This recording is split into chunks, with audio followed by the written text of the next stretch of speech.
Vamos hoy con el capítulo 15 de la primera carta a los Corintios. El capítulo 15 es un capítulo muy importante, es un capítulo muy largo, es un capítulo muy denso y lo vamos a tener que ver seguramente en 2 o 3 semanas. Hoy nos vamos a detener en la primera parte de ese capítulo 15 y van a tener ustedes ocasión de ver que efectivamente aquí estamos entrando en honduras y en honduras teológicas y en honduras existenciales. Vamos a leer los 28 primeros versículos que dicen así.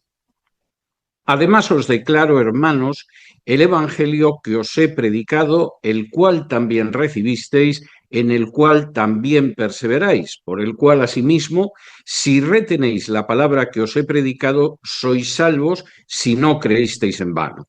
Porque primeramente os he enseñado lo que asimismo recibí, que Cristo murió por nuestros pecados, conforme a las Escrituras, y que fue sepultado y que resucitó al tercer día, conforme a las Escrituras, y que apareció a Cefas y después a los 12.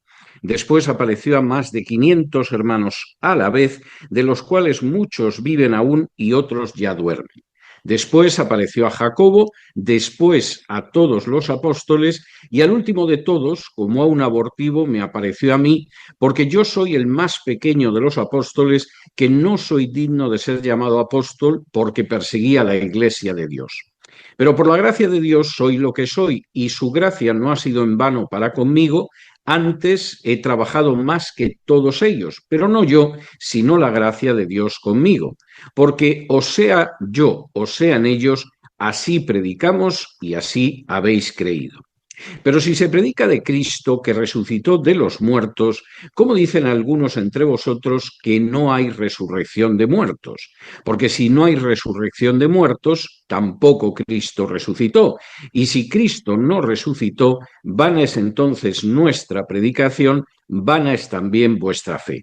Y somos hallados falsos testigos de Dios, porque hemos testificado de Dios que Él resucitó a Cristo, al cual no resucitó, si en verdad los muertos no resucitan. Porque si los muertos no resucitan, tampoco Cristo resucitó. Y si Cristo no resucitó, vuestra fe es vana, aún estáis en vuestros pecados. Entonces también los que durmieron en Cristo perecieron. Si en esta vida solamente esperamos en Cristo, somos los más dignos de conmiseración de todos los hombres. Mas ahora Cristo ha resucitado de los muertos, primicias de los que durmieron es hecho, porque por cuanto la muerte entró por un hombre, también por un hombre la resurrección de los muertos. Porque así como en Adán todos mueren, también en Cristo todos serán vivificados, pero cada uno en su debido orden. Cristo las primicias, luego los que son de Cristo en su venida, luego el fin, cuando entregue el reino al Dios y Padre, cuando haya suprimido todo dominio, toda autoridad y potencia, porque preciso es que Él reine hasta que haya puesto a todos sus enemigos debajo de sus pies, y el postrer enemigo que será destruido es la muerte. Porque todas las cosas las sujetó debajo de sus pies, y cuando dice que todas las cosas han sido sujetadas a Él, claramente se exceptúa a aquel que sujetó a Él todas las cosas. Pero luego que todas las cosas le estén sujetas, entonces también el Hijo mismo se sujetará al que le sujetó a Él todas las cosas, para que Dios sea todo en todos. De otro modo, ¿qué harán? Bueno, hasta ahí, hasta el 28. Hasta ahí vamos a llegar hoy. El texto de hoy es un texto enormemente interesante porque habla de la resurrección. Bueno, la resurrección es algo con lo que tenemos una cierta familiaridad los que hemos leído el Nuevo Testamento, pero la idea de la resurrección era un tema no solo tabú en la antigüedad, sino repugnante en la antigüedad. Y en un medio como el de Corinto resultaba todavía más repugnante. Los griegos utilizaban una frase, un juego de palabras, que era soma sema, que significa que el cuerpo es una tumba del alma. Nosotros, desgraciadamente, según los griegos, somos almas que están encarceladas en una tumba, en una prisión, que es el cuerpo. Y por lo tanto, la idea de que nuestra alma se viera libre en el momento de la muerte para volver a ser encerrada en un cuerpo en la resurrección, era algo sinceramente no solo inaceptable, inverosímil e increíble, sino además repugnante. Si recuerdan ustedes el pasaje que estudiamos en su día, de cuando Pablo llega a Atenas y les empieza a hablar de Cristo y de Anástasis, de la resurrección. Bueno, cuando en un momento determinado Pablo empieza a hablar de la resurrección de los muertos, los atenienses dicen, bueno, pues ya te escuchamos otro día, Pablo, hasta ahora te hemos estado escuchando con cierta paciencia, lo que decías podía tener una cierta coherencia, eso del Dios desconocido, que de alguna manera no conocemos del todo a ese Dios, hemos ido palpando en medio de la oscuridad. Eso de la resurrección de los muertos, a otro perro con ese hueso, Pablo, porque eso es inverosímil, eso no lo podemos creer. Y efectivamente, aunque en el mismo seno del cristianismo, claro que se acepta la resurrección, ¿cómo no vas a aceptar que va a haber una resurrección al final de los tiempos? Sin embargo, en la práctica, si nos examinamos sinceramente, por regla general nosotros hacemos mucho más énfasis al hecho de que en el momento de morir vamos a ir a estar con Cristo, que al hecho de que en un momento determinado vamos a recibir un nuevo cuerpo glorioso como el de Jesús y vamos a resucitar.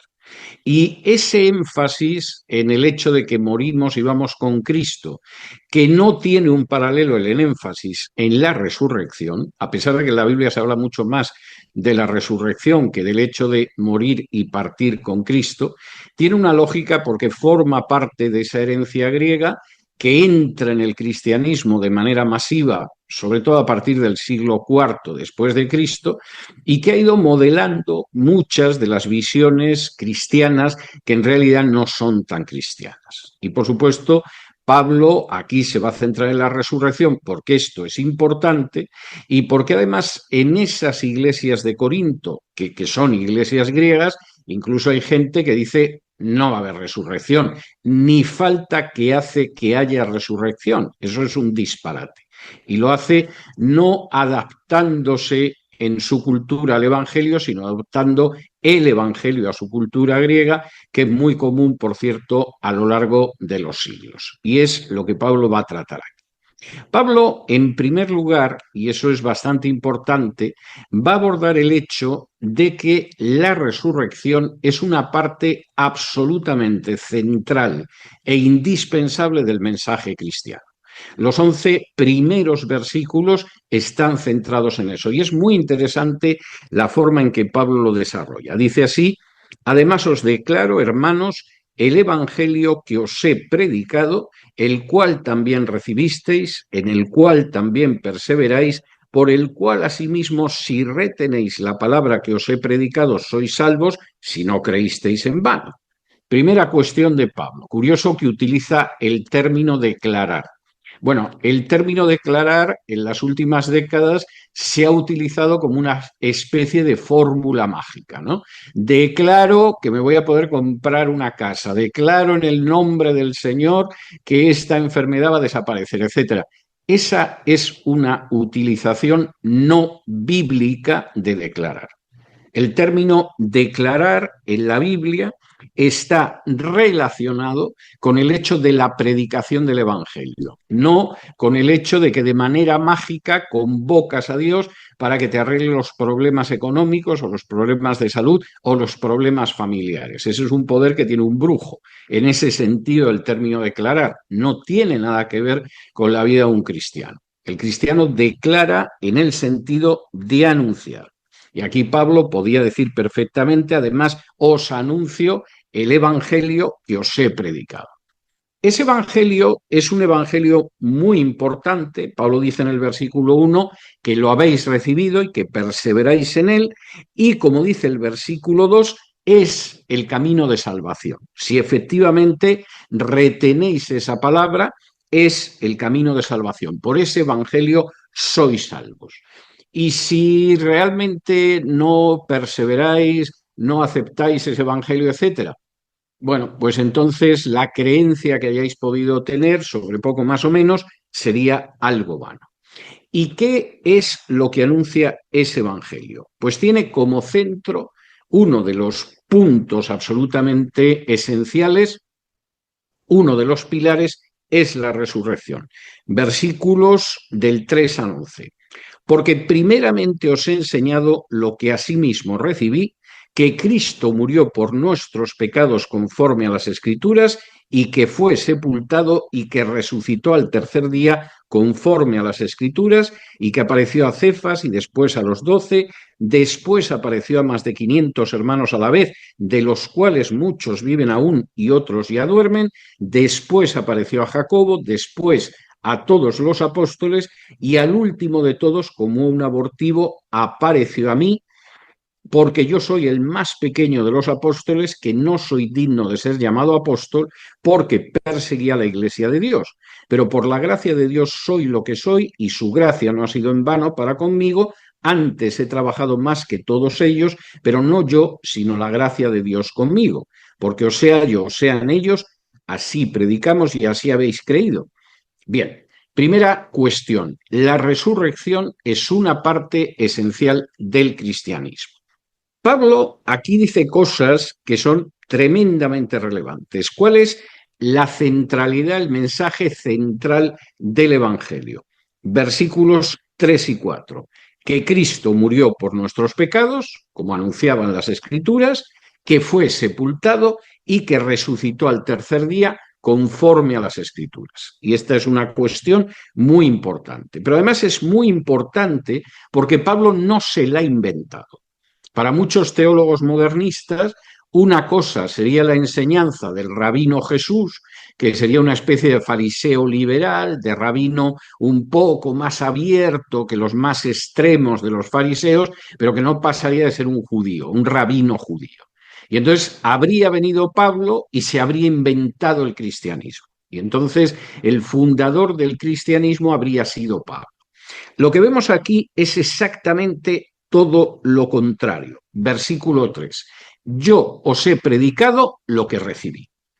Yo no estoy anunciando un mensaje que pretendo que me ha venido a mí directamente por inspiración del Espíritu y eso es lo que os cuento.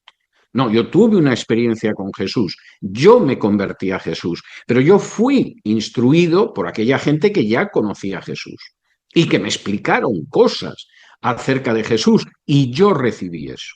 Yo no soy el inventor del cristianismo, yo soy un transmisor del cristianismo. Y el cristianismo no es un mito. En la antigüedad, en las religiones paganas, había mitos de dioses que morían y que resucitaban. Por ejemplo, Tamuz se moría todos los años en el otoño y volvía a resucitar en la primavera, porque era un dios de la agricultura que, bueno, moría como muere la semilla cuando se siembra y volvía a la vida cuando la semilla da fruto, que es algo totalmente propio del paganismo y totalmente propio de las religiones agrícolas. Pasaba lo mismo con Baal, del que hablaremos en algún momento cuando estudiemos a los primeros profetas. Pero Pablo dice, no, aquí hay algo muy distinto. Cristo murió según las Escrituras, lo sepultaron, resucitó al tercer día según las Escrituras. De esto hay pruebas. Estos no son los sacerdotes de Tamuz o los sacerdotes de Adonis o los sacerdotes de Osiris o los sacerdotes de Baal que todos los años anuncian la muerte del dios en el momento de iniciarse el invierno y la siembra y que luego anuncian la vuelta a la vida del dios cuando llega la cosecha. Aquí estamos hablando de hechos históricos, no de mitos religiosos. Y voy a dar testigos de que esto es histórico. Como Pablo es consciente de que a la gente a la que le escribe le tiene que dar testigos creíbles, excluye a las mujeres, porque el testimonio de las mujeres no tenía un valor judicial. En última instancia, bueno, pues a lo mejor se podía tomar en cuenta el testimonio de una mujer que iba unido al testimonio de hombres. Pero en principio había una serie de testimonios que no tenían valor judicial y uno de ellos era el de las mujeres. Y entonces Pablo va a citar solo a los hombres, para que quede claro que la resurrección tiene una base. Y entonces dice, se apareció a Cefas. Si ustedes recuerdan el orden de los hechos en el día de la resurrección, primero las mujeres van a la tumba. En la tumba se encuentran a los ángeles, no ven a Jesús, pero encuentran la tumba vacía y los ángeles les dicen que no busquen entre los muertos al que vive y que Jesús ha resucitado. Entonces las mujeres echan a correr a dónde están los discípulos porque no saben muy bien qué ha pasado. Pero lo cierto es que la tumba está vacía y unos hombres que había ahí les han dicho que no busquen entre los muertos al que vive. María Magdalena vuelve y María Magdalena piensa que alguien se ha llevado el cadáver de Jesús. De manera que en medio de la noche, porque todavía no ha terminado de aparecer, cuando ve a un hombre al lado de la tumba, piensa que puede ser el hortelano, que puede ser el dueño del huerto donde estaba depositada esa tumba, y le dice, Señor, si tú te has llevado el cuerpo de Jesús, dime dónde está para que yo vaya a por él. María Magdalena no cree. María Magdalena piensa que el cuerpo lo han trasladado. Y en ese momento Jesús se vuelve en medio de la oscuridad y le dice María, y entonces ella ve que es Jesús. Y es la primera testigo de la resurrección. Una mujer que no creía que Jesús hubiera resucitado. Lo que piensa es, bueno, a ver si se han llevado el cadáver y se vuelve a la tumba a ver si lo recupera. Pero ahí se encuentra Jesús. María llega hasta donde están, María Magdalena, llega hasta donde están los discípulos y les dice, oye, que lo que dicen estas no solo es que la tumba está vacía, yo he visto al maestro, ha resucitado. Y en ese momento echan hacia la tumba y dejan a los otros allí, que seguramente tenían mucho miedo para moverse, echan a la tumba Pedro y Juan y llegan a la tumba. Cuando llegan a la tumba está vacía, no ven a Jesús. Pero el Evangelio de Juan dice que Juan ve cómo están puestas las vestiduras y cree que Jesús efectivamente ha resucitado. No lo ve, pero por la disposición de las vestiduras, que tal y como aparecen en griego, es como si vieras las vestiduras vacías, es decir, esas bandas en que habían envuelto a Jesús estaban ahí colocadas, pero no estaba el cuerpo de Jesús, y cuando Juan ve eso, cree. Y Pedro se queda con la idea de qué ha pasado aquí. Lucas dice que poco después, estando Pedro solo, Jesús se le apareció y Pedro creyó. Y es la primera aparición de la que habla aquí Pablo. No dice primero se apareció a Cefas, porque él sabe que hay una serie de testigos anteriores, pero sí menciona en primer lugar a Cefas, a Pedro, porque es el primer testigo varón fiable que puede citar. ¿A quién se apareció después de Cefas? Al grupo de los 12, que ya eran 11, pero seguía siendo el grupo de los 12. Y esa aparición sabemos que se produce, está recogida en Lucas 24, está recogida en Juan 20. Después de eso tuvo lugar otra aparición con más de 500 personas a la vez, que es una aparición que aparece en Mateo 28, donde se dice que algunos dudaban. Yo no sé si porque dentro de que 500 son muchos, alguno no veía tan de cerca a Jesús y diría, bueno, este es Jesús o yo qué sé, o quién es este, pero ahí hubo más de 500 personas y Pablo podía decir, de esos la mayoría están vivos. Ya se han muerto algunos. Han pasado 20 años en números redondos, pero efectivamente muchos están vivos. Como si Pablo se adelantara a la objeción de, bueno, pero Jesús solo se aparecía a sus amiguetes, aquí no hay ningún testimonio que sea neutro, a continuación dice, y después se apareció a Jacobo. Jacobo es el hermano de Jesús, que como dice Juan 5 y Juan 7, no creían en Jesús, sus hermanos, en cumplimiento de la profecía del Salmo 69, que decía que los hijos de la madre del Mesías no creerían en el Mesías.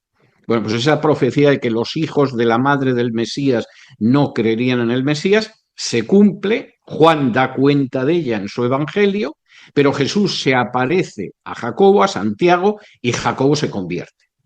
La evidencia de que su hermano muerto en la cruz de pronto aparece pues le cambia totalmente y posiblemente Jacobo se lo comenta a los otros hermanos y también se convierten, porque ya en Hechos 1 se habla de cómo María y los otros hermanos de Jesús formaban parte de la congregación de Jerusalén.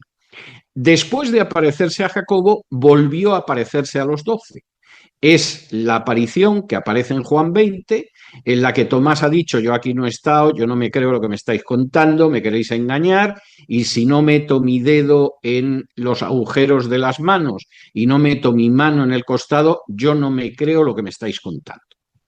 Y efectivamente se produce esa aparición en la que en Juan 20-28 Tomás le dice a Jesús: mi Señor y mi Dios, y Jesús le dice: tú crees porque has visto, pero dichosos aquellos que no han visto y que creen. Y Pablo añade un último testigo. El último testigo que yo puedo citar de más de 500.000 de testigos, de los cuales algunos se han muerto, pero la mayoría seguimos vivos, el último soy yo. Y Pablo dice: y soy yo como un aborto.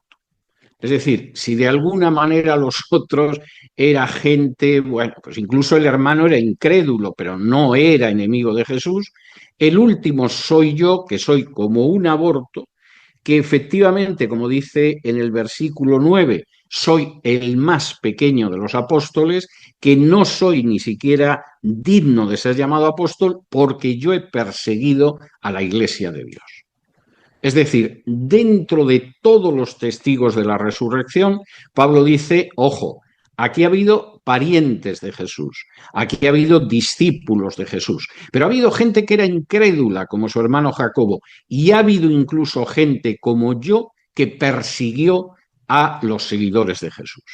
La resurrección es un hecho histórico, no es un mito, como la muerte y vuelta a la vida de Tamuz o de Osiris o de otros dioses.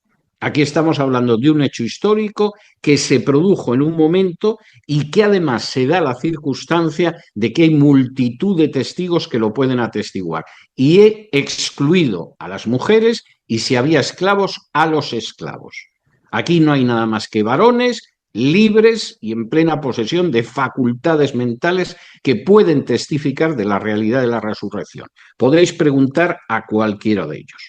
Pablo hace aquí un pequeño paréntesis en los versículos 10 y 11 para decir que, bueno, yo que he sido como un abortivo, yo que no me merezco ser llamado apóstol porque perseguía la iglesia, si finalmente ahora soy lo que soy, no es por mis méritos, no es por mis obras, no es por lo que yo haya podido hacer, es por la gracia de Dios.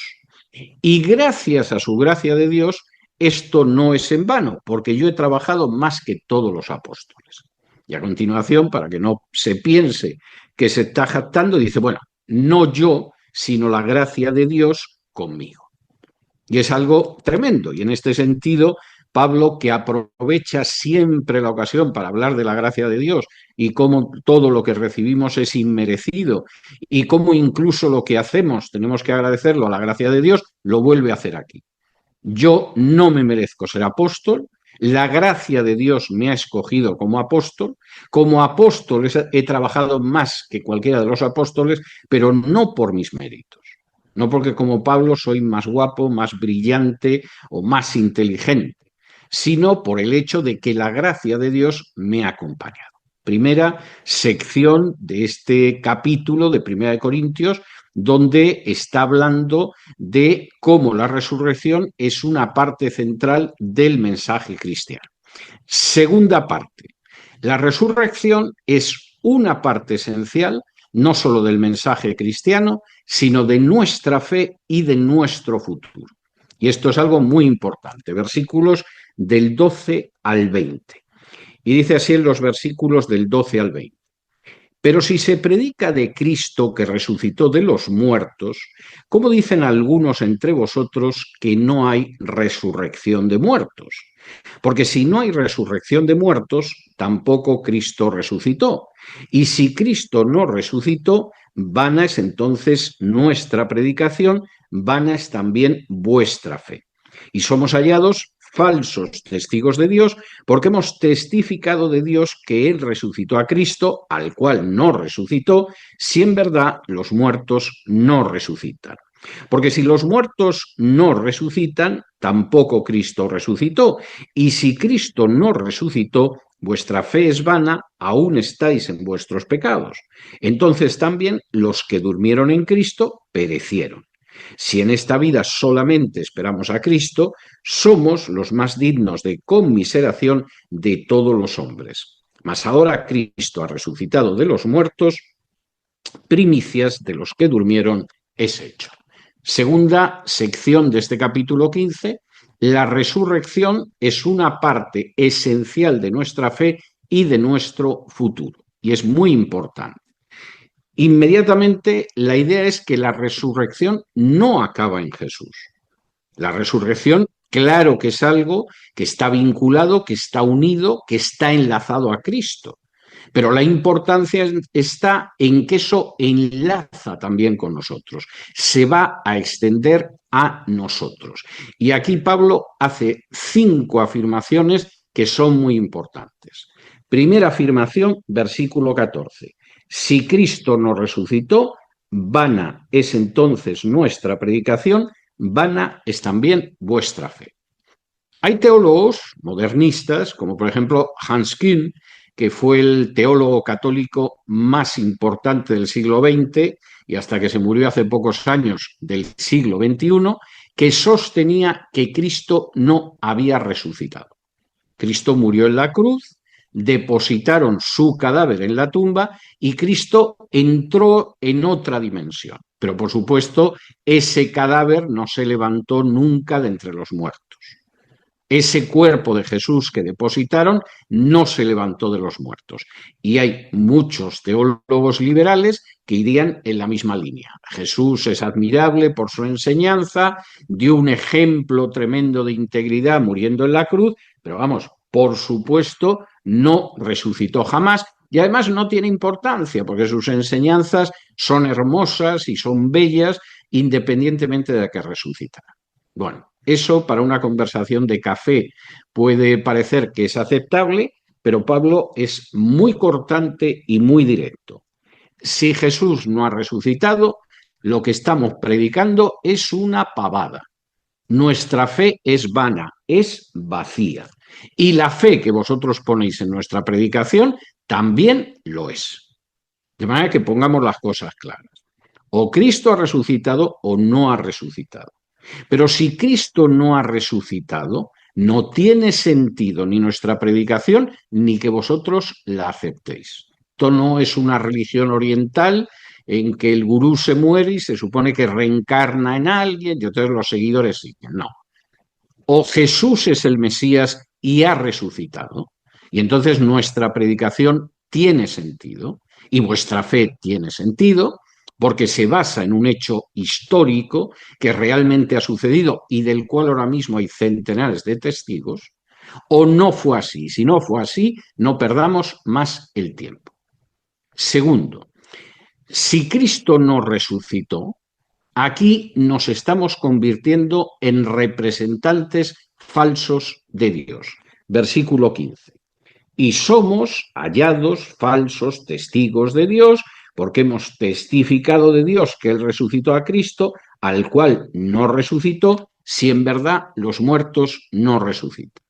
Si Cristo no ha resucitado, no solo es que nuestra predicación es una pavada, no solamente es que vuestra fe no tiene sentido, es que además estamos testificando en el nombre de Dios falsamente, porque no ha habido resurrección y estamos diciendo que Dios resucitó a Jesús.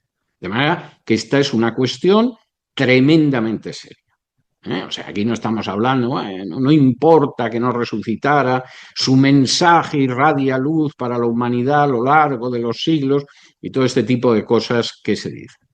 No, si Jesús no resucitó, no era quien dijo ser.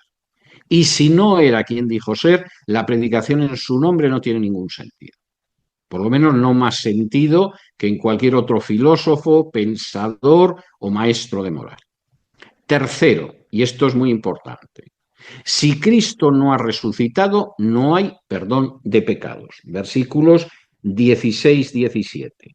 Porque si los muertos no resucitan, tampoco Cristo resucitó, y si Cristo no resucitó, vuestra fe es vana, aún estáis en vuestros pecados. Si Cristo ha resucitado, va a haber una resurrección nuestra. Y efectivamente hay un perdón de los pecados, porque el perdón de los pecados no solo es por la fe en el sacrificio expiatorio de Cristo, sino también en su resurrección. Pero si Cristo no ha resucitado, seguís en vuestros pecados. No ha habido un sacrificio válido por el pecado, porque no ha venido corroborado por ese sello de autenticidad que es la resurrección. De manera que si efectivamente Cristo no resucitó, aquí todos seguimos en pecado. Cuarto, si Cristo no resucitó, no tenemos ninguna esperanza. Versículo 18. Entonces, también los que durmieron en Cristo perecieron. O sea, olvidaos de cualquier tipo de esperanza. Si Cristo no resucitó, aquí tendríamos que repetir las afirmaciones del libro de Eclesiastés que ve las cosas solo debajo del sol. Se muere la bestia, se muere el hombre, y quién sabe si el espíritu del hombre va para arriba y el espíritu de la bestia para abajo. Aquí Pablo diría, aquí no hay espíritu que se vaya a ningún sitio. Si efectivamente Cristo no resucitó y nosotros no resucitamos, los que murieron, incluso creyendo en Cristo, han perecido y no hay ninguna esperanza para ellos. Quinta afirmación que es tremenda. Si Cristo no resucitó, somos la gente más digna de lástima de este planeta. Versículo 19. Si en esta vida solamente esperamos en Cristo, somos los más dignos de conmiseración de todos los hombres. Si efectivamente la esperanza en Cristo es solo para esta vida, entonces no nos engañemos, somos gente que da lástima. Y somos gente que da lástima, pues igual que esos pobres, bobos e ignorantes que cada vez que la organización de los testigos de Jehová o de los adventistas del séptimo día les dicen que el fin del mundo está cerca, se lo creen. O igual que esos bobos y esos ignorantes que les dicen que hay una luna de sangre cerca, como por cierto ha habido esta semana, y que el arrebatamiento iba a venir, etcétera, etcétera, etcétera. Si nosotros creemos en Cristo y Cristo no resucitó, vamos, somos de la gente que más lástima y más pena y más conmiseración se merece porque estamos creyendo en algo que no tiene base. Antes de acabar esta sección, por supuesto, Pablo pone las cosas en su sitio y dice en el versículo 20, mas ahora Cristo ha resucitado de los muertos, primicias de los que durmieron es hecho. Si sucediera todo esto sería una desgracia, si Cristo no hubiera resucitado, pero la verdad es que Cristo resucitó de entre los muertos y además es las primicias de los que van a resucitar.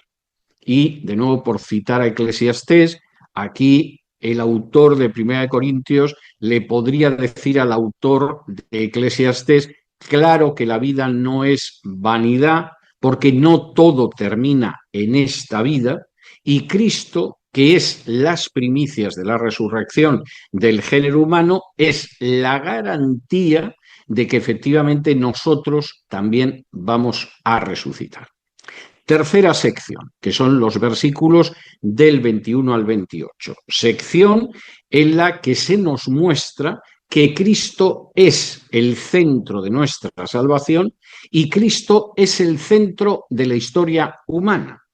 Yo lo lamento por la gente que va repitiendo esa pavada de que Israel es el reloj de Dios. Israel no ha sido el reloj de Dios jamás, ni antes de Abraham ni después de Abraham, jamás. En la Biblia no se dice semejante necedad en ningún sitio. El reloj de Dios es Cristo. Y la historia se divide en un antes y un después por Cristo. Y en la creación está Cristo y hacia la consumación y la liberación de la creación está Cristo. Y esto es algo que hay que tenerlo muy claro. Y Pablo, en esta tercera sección, que son los versículos del 21 al 28, lo que muestra es cómo la resurrección de Cristo es el centro de todo el plan salvador de Dios. El reloj de Dios es Cristo.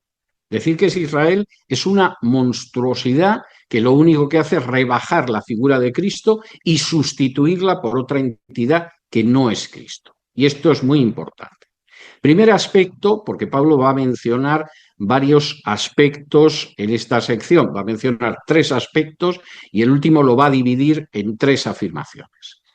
Primero, y esto es muy importante, la muerte, que es una realidad terrible, como continuamente repite el autor de Eclesiastés y lo hemos ido viendo, tiene su contraposición en la resurrección de Cristo. Versículo 21, porque por cuanto la muerte entró por un hombre, también por un hombre la resurrección de los muertos. ¿Cuál es el reloj de Dios para efectivamente acabar con la maldición de la muerte y ir hacia una consumación de vida y de final de la muerte? Cristo. Y de la misma manera que por un hombre entró la muerte, por Adán, también por un hombre, Cristo, entra la resurrección de los muertos. Primer aspecto central, Cristo es lo central. No hay otro centro, no hay otro reloj, no hay otra señal importante de la actividad de Dios en la historia. Segunda afirmación de Pablo, muy importante. En Adán la gente muere. En Cristo se recibe la vida. Versículo 22. Porque así como en Adán todos mueren, también en Cristo todos serán vivificados. ¿Qué es el género humano que arranca del pecado de Adán? El hecho de que todos van a recibir la vida. Y esto es algo tremendamente relevante y tremendamente importante. Es decir, aquí vamos a tener precisamente la acción de Cristo gracias al hecho de que efectivamente Cristo ha muerto. Es verdad que en un momento de la historia, en Adán, todos nosotros morimos. Adán nos ha transmitido el efecto del pecado, pero en Cristo todos vamos a ser vivificados. Y esto es absolutamente cristocéntrico. Tercero, todos los acontecimientos de salvación van unidos siempre a Cristo. Antes, después de Israel, de lo que sea. Siempre. Cuando caen nuestros primeros padres en el huerto del Edén, cuando Dios anuncia por primera vez el Evangelio de salvación, ¿de quién habla? De un ser humano, que es Cristo, que en un momento determinado vencerá a la serpiente. Y la serpiente le morderá en el calcañar, pero no conseguirá acabar con él, porque Cristo aplastará la cabeza de la serpiente. Cuando Dios a Abraham le dice que habrá una descendencia en la que serán benditos los pueblos del mundo, ¿de quién está hablando? Como dice Pablo en Gálatas, la descendencia es Cristo, no los judíos, Cristo, porque habla de una descendencia y no de descendencias. Y por supuesto, todos los acontecimientos de salvación van unidos a Cristo. Versículo, vamos a ver, desde el 3. Pero cada uno en su debido orden.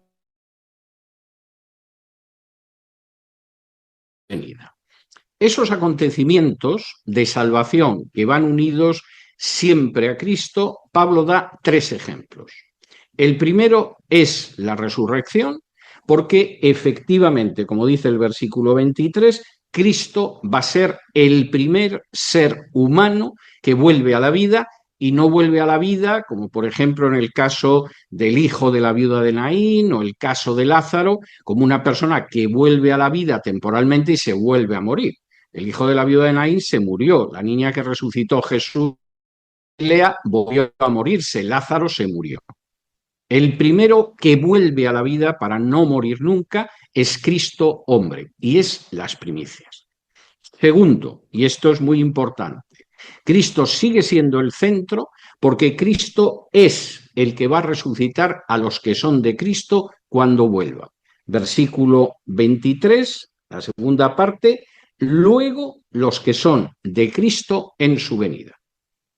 Quien marca eso no es en absoluto ni una institución, ni un pueblo, ni otro ser, es Cristo. Cristo, que es las primicias, fue el primero en resucitar. Cristo va a resucitar a los suyos en su venida. A Pablo lo que pase con los otros que resuciten, que no son los de Cristo, la verdad es que le importa bastante poco. Pero sí le importa el hecho de aquellos que son de Cristo y esos van a resucitar en su venida. Tercero, Cristo es el que va a consumar la historia sometiendo a todos los poderes del mal, incluida la muerte. Versículos del 24 al 28.